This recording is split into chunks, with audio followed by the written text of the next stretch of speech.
Hi there. I had to really think about whether or not to do this video. It's actually inspired by a private message I received from someone who follows my channel. And it was lovely, and the person was basically very interested to know why I don't really post that many videos.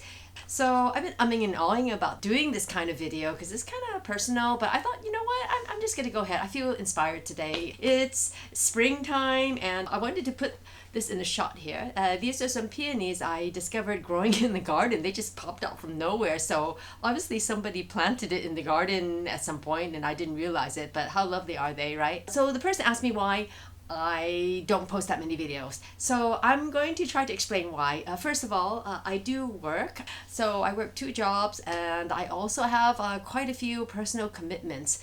And I do this in my spare time.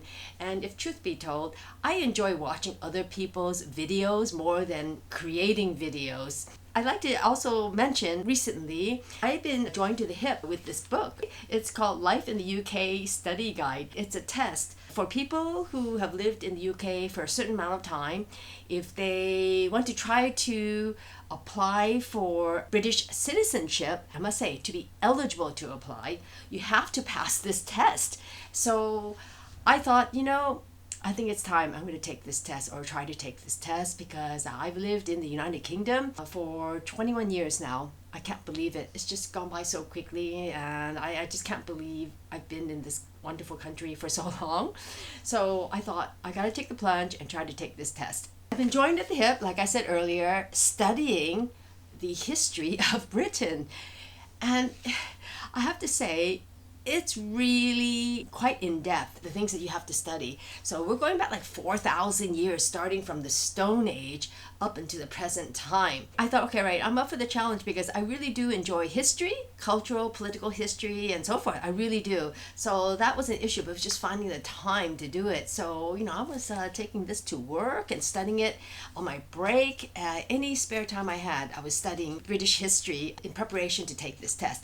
And I purposely chose a date to take this test a lot sooner rather than later because I thought this will force my hand to cram and learn as much as I can and try to get it all the way. If you fail, you can take it again and you have to pay £50 to apply to take the test. Well, first of all, you have to be eligible to take the test. So you have to tick off quite a few criteria. It also involves English proficiency.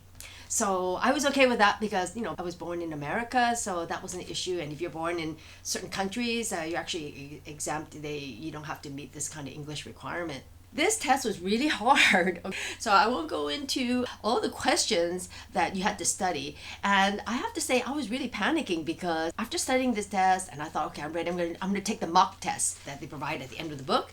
And also online, you can find these mock tests. And I failed them all. I failed them because you have to have a pass rate of 75%. Here's the information to take the test. You have 45 minutes to complete the test. The test is made up of 24 multiple choice questions, MCAs. Questions are chosen at random. The pass mark is 75%. You have to get 18 out of the 24 questions right, at least. They had some really tough questions in the mock test. Like, for instance, what is the name of the court that oversees juvenile cases in Scotland? I actually asked some of these questions to British-born people, friends, and they didn't even know the answer. There was another question, what does population of Wales and the population of Northern Ireland, Scotland, and England, what is the breakdown of the population in terms of the whole population of the UK? So what is the percentage? So you had to know the percentage. So that was really hard to remember. And there was a lot of history. British history goes back so far.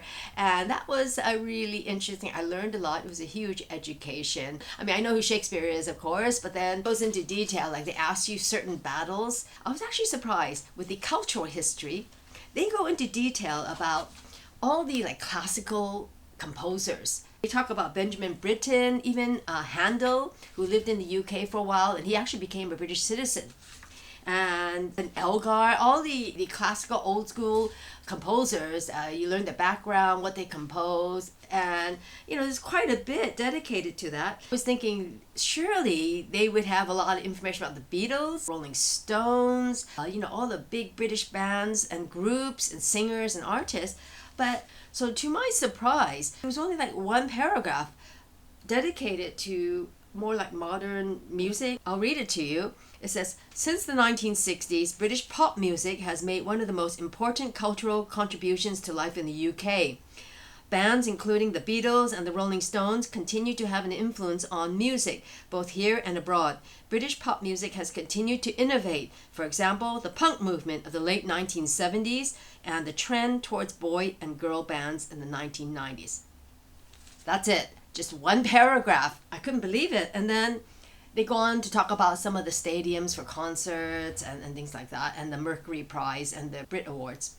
But that was it. I was surprised they didn't even name the individual members of the Beatles, like Paul McCartney, George Harrison, Ringo Starr, and John Lennon. I get it. Maybe they have to kind of draw the line and not include too much. So a lot of my spare time, I've been prepping to take this Life in the UK test. I came across some really scary bad omens on my way to the center where I took this test, and first of all, I had a lot of stress because I couldn't find parking, so I had to park miles away. And then secondly, when I was walking to the Life in the UK test center, I could see in the distance, I thought was a dead cat on the pavement. It looked pretty big, so I thought it's got to be a cat. So as I walked closer and closer, I realized it was a dead rat. So I'm a little bit superstitious. So I thought, oh, that's not good. So that's a double whammy. And I must tell you, when I arrived at the test center, it was like airport security style. They check everything. I was asked to roll up my sleeves to show my arms. I had nothing written on there. I had to roll up my trousers or pants so they could see that I didn't have any slips of papers and things like that. And not only that, I had my hair up, like in a bun, and because it was just easy. And they asked me to undo it, and then they actually went through and ran this metal detector or something around my head to make sure that I didn't have any kind of secret listening devices. And it was just extraordinary. So, and they were really strict. I mean, the anti-cheating measures they had in place, it was actually quite impressive. And I have to say, I took no offense. I thought it was really good that they took this seriously, because their anti-cheating measures were based on probably previous experiences where people did cheat. Took the test. Once you finish the test, you will know within an hour apparently whether or not you've passed the test. I hung around the test center, around that area, went to a cafe and sat around, killed time for about an hour, and actually popped into a record shop nearby and had a good mooch. And then I got this text, and then it says, check your email. And then I did, and they said I passed. They didn't tell me what my pass rate was, whether or not I got all the answers right or I just passed, I passed the 75% mark. I have no idea. They just said I passed. I am now eligible to apply for British citizenship. I did that, and then that is another long process. It requires a lot of paperwork. You're probably wondering whether or not I got my British citizenship. So yes, I did. So it's pretty apt. I've had these pillows for a long time, but I think for this video, it's particularly quite appropriate to have. And it's really exciting. And I feel very grateful and privileged to become a British citizen. So it's pretty cool. I'm still an American citizen as well. So it was really an honor to attend the swearing-in ceremony. So I've sworn my allegiance to King Charles, and also it was really interesting, the group of people I was with for the swearing-in ceremony.